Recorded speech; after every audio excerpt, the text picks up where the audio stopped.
Pelaku usaha yang tergabung dalam Kamar Dagang dan Industri atau Kadin mencatat saat ini sudah lebih dari 6 juta pekerja yang dirumahkan dan di PHK.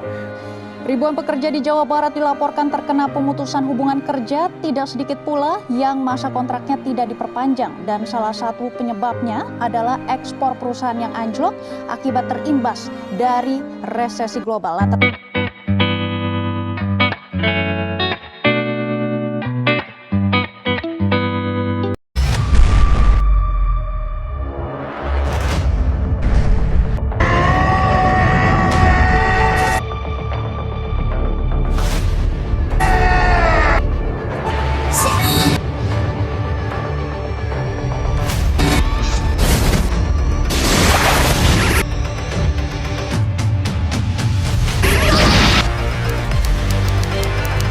Menurut pasal 1 angka 25 Undang-Undang Nomor 13 Tahun 2013 tentang Ketenagakerjaan.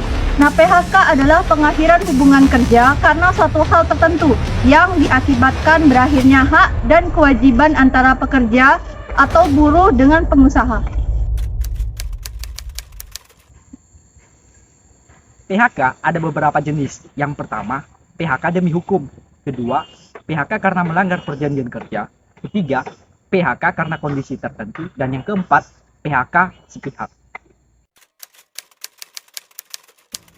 Nah, bagaimana undang-undang mengatur tentang pemutusan hubungan kerja?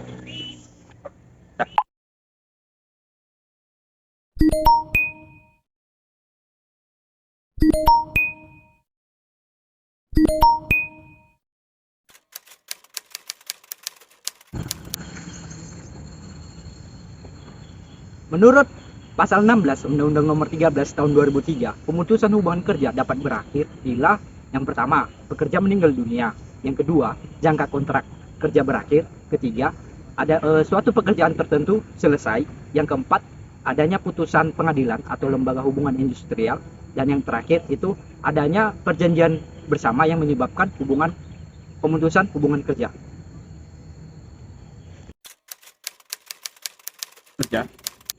Yang pertama, perusahaan melakukan penggabungan, peleburan atau pengambil alihan. Perusahaan dan pekerja atau buruh tidak bersedia melanjutkan hubungan kerja atau pengusaha tidak bersedia menerima pekerja atau buruh. Yang kedua, perusahaan melakukan efisiensi diikuti dengan penutupan perusahaan atau tidak diikuti dengan penutupan perusahaan yang disebabkan perusahaan mengalami kerugian.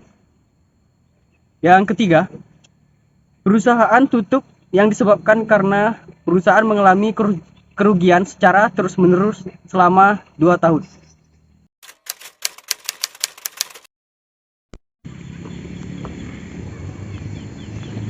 Baiklah, kesimpulan dari hasil tentang pemutusan hubungan kerja pada kelompok kami adalah PHK merupakan pemutusan hubungan kerja yang singkatnya adalah pengakhiran hubungan kerja antara majikan atau pemberi kerja dengan karyawan atau pekerja dengan alasan tertentu, baik dari pihak majikan ataupun dari pekerjanya, sehingga tidak terjadi lagi jalinan kerja di perusahaan tersebut.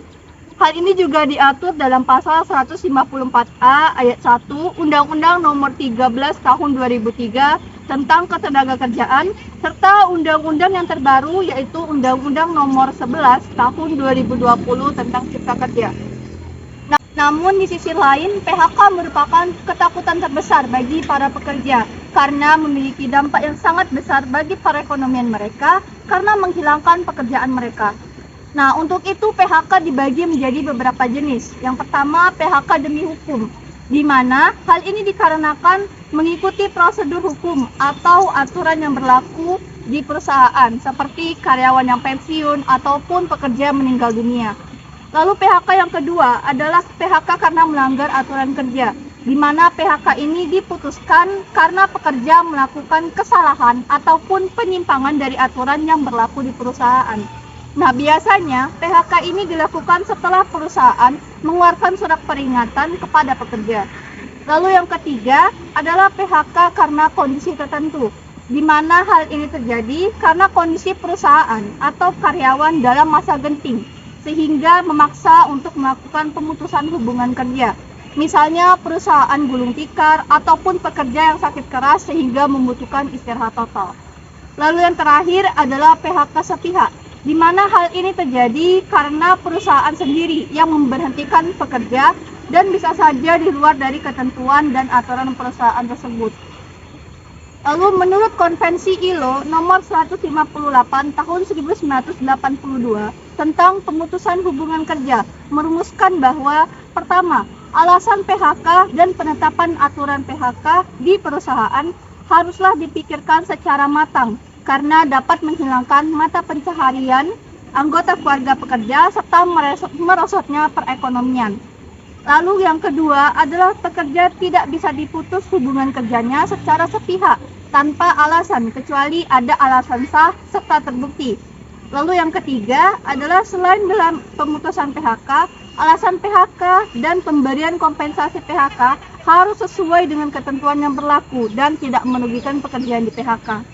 Jadi, ketentuan dan permasalahan tentang PHK ini adalah masalah yang sangat sensitif dan harus dipikirkan serta dicarikan solusi yang terbaik untuk pekerja yang diberhentikan. Karena bagaimanapun juga, pekerja yang di PHK adalah orang yang membantu keberhasilan tujuan dari perusahaan. Terima kasih.